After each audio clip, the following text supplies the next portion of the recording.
ये 2 शुभ प्लांट मुझे शुभ समय में और गिफ्ट में मिले थे, जो कि मेरे विश लिस्ट में थे। तो आज मैं इनका अपडेट भी दिखाऊंगी और इनकी कैसे मैंने रिपोर्टिंग की थी और कब मिले थे ये भी मैं बताऊंगी। Hello friends, welcome back to my YouTube channel Sinha's garden and blogs. तो ये दोनों प्लांट मुझे मिले थे, तो उस समय था सावन का पावन महीना, और सावन के महीने में आप भी जानते होंगे कि कुछ प्लांट्स ऐसे होते हैं जिन्हें लगाना बहुत ही शुभ माना जाता है। तो ये है एक हार श्रृंगार का पौधा, तो इस तरह से मुझे मिले थे। और दूसरा है देसी उड़हल, तो ये दोनों ही शुभ प्लांट में आते हैं। तो उड़हल तो मेरे पास 1-2 हैं, लेकिन देसी उड़हल नहीं थे, तो कटिंग से मैं लगाने का सोच ही रही थी, लेकिन पहले मुझे गिफ्ट में मिल गया। तो जो मुझे गिफ्ट में दिए थे उन्हें भी फ्री ऑफ कॉस्ट ही मिला था। तो हम गार्डनर के लिए अगर कोई शुभ प्लांट्स और शुभ महीने में और गिफ्ट में मिल जाए जो कि विश लिस्ट में हो, तो इससे खुशी की बात और क्या हो सकती है। तो आज मैं इनकी रिपोर्टिंग करूंगी, और रिपोर्टिंग के लिए सॉइल मिक्सचर मैंने कैसा बनाया है और उसके बाद इन प्लांट का अपडेट भी शेयर करूंगी, क्योंकि इन्हें लगाए हुए काफ़ी समय हो गया है। तो इसके लिए मैं सॉइल यहाँ पे तैयार कर रखी हुई हूँ। तो ये जो सॉइल है ये पहले से ही रेडी किया हुआ है, इसमें सारी चीज़ मिक्स है, सैंड वगैरह सारे चीज़ हैं। और ये देख रहे होंगे राइस हस्क भी मिला हुआ है यहाँ पे। सिर्फ अभी मैं थोड़ी सी ये नीम खली मिलाई हूँ, ये देखिए, जो कि प्लांट को फंगस से भी बचाती है, एंटी फंगल है ये, और इसमें नाइट्रोजन भी भरपूर मात्रा में पाई जाती है। और थोड़ी सी मैं ये गोबर की खाद ली हूँ।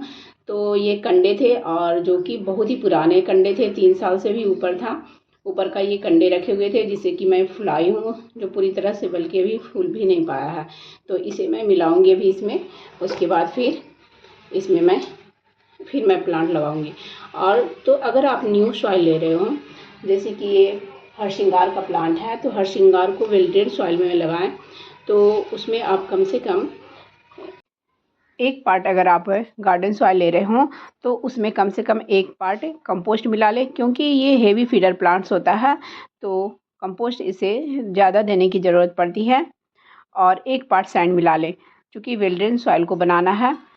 और अगर राइस हस्क है आपके पास तो वो भी थोड़ा सा मिला लें, क्योंकि वो सॉइल को वेल ड्रेन भी बनाती है, हल्की भी बनाती है, और फिर धीरे धीरे वो कंपोस्ट का काम करती है।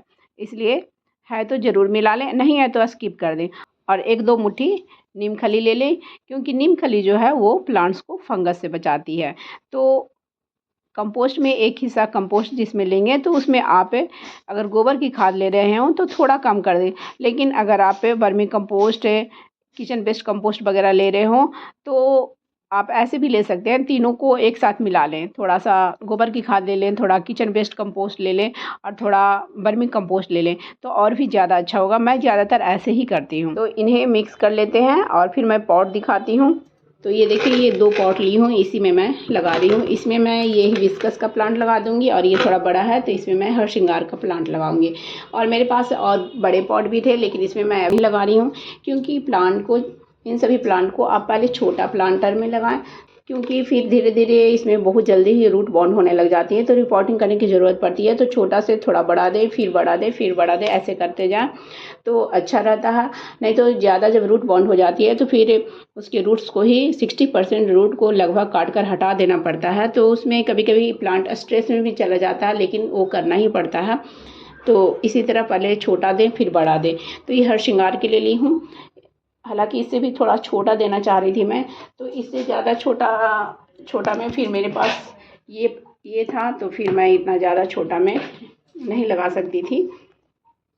तो इस तरह से आप प्लांटर का चॉइस करें, और होल्स, 1 से ज़्यादा होल्स बने हों, क्योंकि एक होल से कभी भी वो बंद हो सकता है, क्लोज हो जा सकता है। इसलिए देखिए, इसमें 3 होल्स किए हुए हैं, इसमें भी कई होल्स किए हुए हैं, 3-4 होल्स इसमें भी किए हुए हैं। तो होल्स को ज़रूर चेक कर लें जब भी ये सब परमानेंट प्लांट लगाते हों या टेम्परेरी प्लांट भी लगाते हों, तो होल्स पे ध्यान देना ही पड़ता है। तो इस तरह से अब मैं लगाती हूँ इन सभी को। पहले सॉइल को मिक्स कर लेती हूँ, फिर लगा लेती हूँ। तो इस तरह से होल्स के ऊपर मैंने ये दिए के टुकड़े रख दिए हैं दोनों में, इस तरह से। तो इससे वो होल्स बंद भी नहीं होगा, और उससे एरिएशन भी बना रहेगा, और पानी भी अच्छे से आसानी से निकल जाएगा। अब ये देखिए, ये जो सॉइल मिक्सचर तैयार किए हैं, तो इसमें कुछ ये बड़ा बड़ा पार्ट्स रह गया है, इसे मैं इधर साइड कर दी हूँ। मिट्टी की जो ढेले बच जाते हैं, बड़े बड़े जो मिट्टी के टुकड़े बच जाते हैं, उसे मैं डाल दी हूँ। और उसके बाद ये सॉइल फिर इस तरह से डाल देंगे। ये देखिए, तो लगभग यहाँ तक फिल करने के बाद फिर प्लांट को लगाती हूँ। तो ये देखिए, इसी तरह से मुझे मिला था। तो ये 3-4 दिन हो गए हैं इसे लाए हुए। ऐसे भी कोई भी प्लांट अगर आप लाते हो नर्सरी वगैरह या कहीं से भी, तो अपने यहाँ के इन्वायरमेंट में पहले उसे सेट होने दें, उसके बाद ही उसकी रिपोर्टिंग करें। तो ये देखिए, इस तरह से मैं निकाल कर रख दी और थोड़ा सा जो एक्स्ट्रा सॉइल ये लगे हुए हैं तो उन्हें मैं थोड़ा हटा दे रही हूँ, क्योंकि ये देख रहे हो कि चिकनी मिट्टी है और ये प्लांट जो है थोड़ा सा ये तिरछा है। तो यहाँ पर नीचे हल्की सी मैं सॉइल को दबा दे रही हूँ, तो सीधा हो जाएगा, नहीं तो ऐसे तिरछा ही चला जाएगा। इस तरह से सीधा कर दी हूँ। अब इसमें ना सॉइल भर लेते हैं थोड़ा।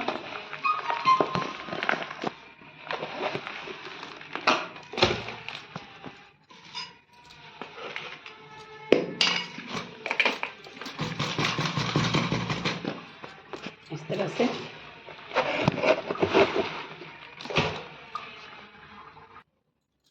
तो इस तरह से सॉइल भर दी हूँ।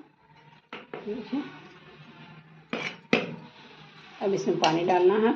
पहले इसमें ये दूसरा प्लांट भी पहले लगा लेती हूँ। तो जैसे ये है, तो देखिए दूसरा इस तरह से है।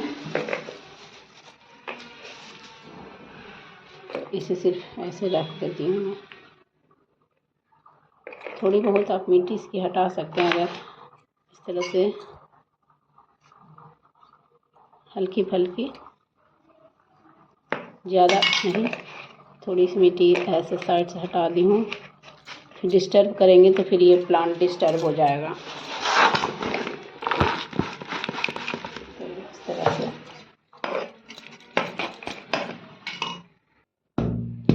से ही डाल दें ताकि इसमें कोई एयर पॉकेट वगैरह ना रहे।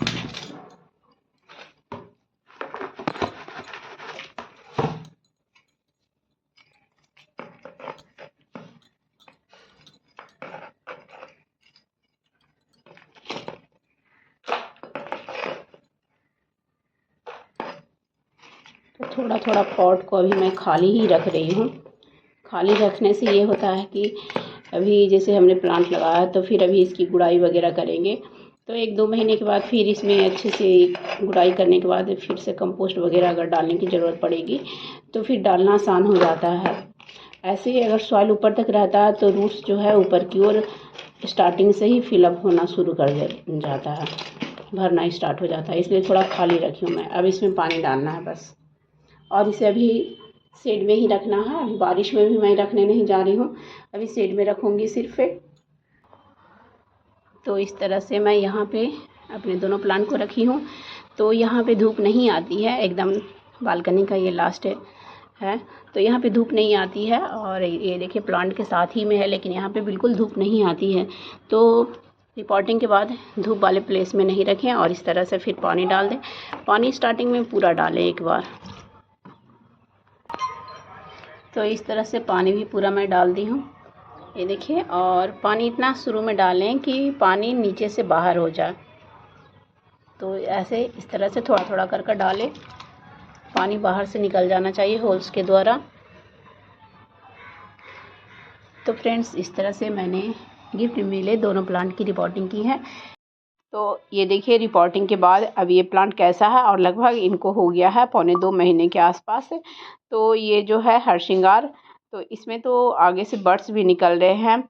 तो अब इन्हें चाहिए धूप, और ये अभी तक जहाँ पे मैं रखी थी वहीं पे रखा हुआ रिपोर्टिंग के बाद। तो यहाँ पे धूप नहीं लगते हैं, लेकिन अब इसे धूप चाहिए। अगर इसको अच्छी धूप मिलेगी तो इसकी ग्रोथ भी अच्छी होगी और तब इसमें फ्लावरिंग भी अच्छी होने लग जाएगी। और इसमें देखिए नीचे से भी न्यू फुटाव निकल कर आ रहे हैं, ब्रांचेज न्यू आ रहे हैं। तो ग्रोथ तो बहुत ही अच्छी हो रही है और इसमें बड्स भी बन रहे हैं। तो इसको चाहिए अच्छे से धूप। अगर धूप इसको अच्छी मिलेगी तो इसमें बहुत सारे बड्स निकलेंगे, बहुत ही अच्छी फ्लावरिंग फिर होगी, क्योंकि इसका ये फ्लावरिंग का सीज़न है। तो ये प्लांट अब पूरी तरह से सेट हो गया है, क्योंकि इसमें बड्स भी निकल रहे हैं। तो इसकी अब हम गुड़ाई कर सकते हैं, और गुड़ाई कर इसमें कुछ कंपोस्ट वगैरह, गोबर की खाद वगैरह अगर इसमें डाल देंगे तो फिर इसमें और भी अच्छी ग्रोथ स्टार्ट हो जाएगी। और ये वाला जो हिबिस्कस है तो इसकी भी ग्रोथ अच्छी हुई है, और इसे भी चाहिए धूप। इन प्लांट्स को धूप चाहिए, ये धूप वाले प्लांट्स हैं, इन्हें फुल सनलाइट चाहिए अब, तो इनमें अच्छी ग्रोथ होगी और फिर बर्ड्स भी निकलेंगे। और इन्हें फिर गुड़ाई करूँगी और उसके बाद इसमें कुछ कंपोस्ट डालूँगी, तो फिर इसमें अच्छी फ्लावरिंग होने लगेगी। तो फ्रेंड्स, मेरी वीडियो अगर अच्छी लगी हो तो प्लीज़ मेरी वीडियो को लाइक करें, शेयर करें एंड कमेंट्स करें, और मेरे चैनल में जो पहली बार आया है तो प्लीज़ मेरे चैनल को पहले सब्सक्राइब कर लें, बेल आइकन्स को भी प्रेस कर दें, ताकि जब भी मैं अपनी न्यू वीडियो डालूँ तो उसकी नोटिफिकेशन आपको समय से मिल जाए। Bye bye friends, thanks for watching.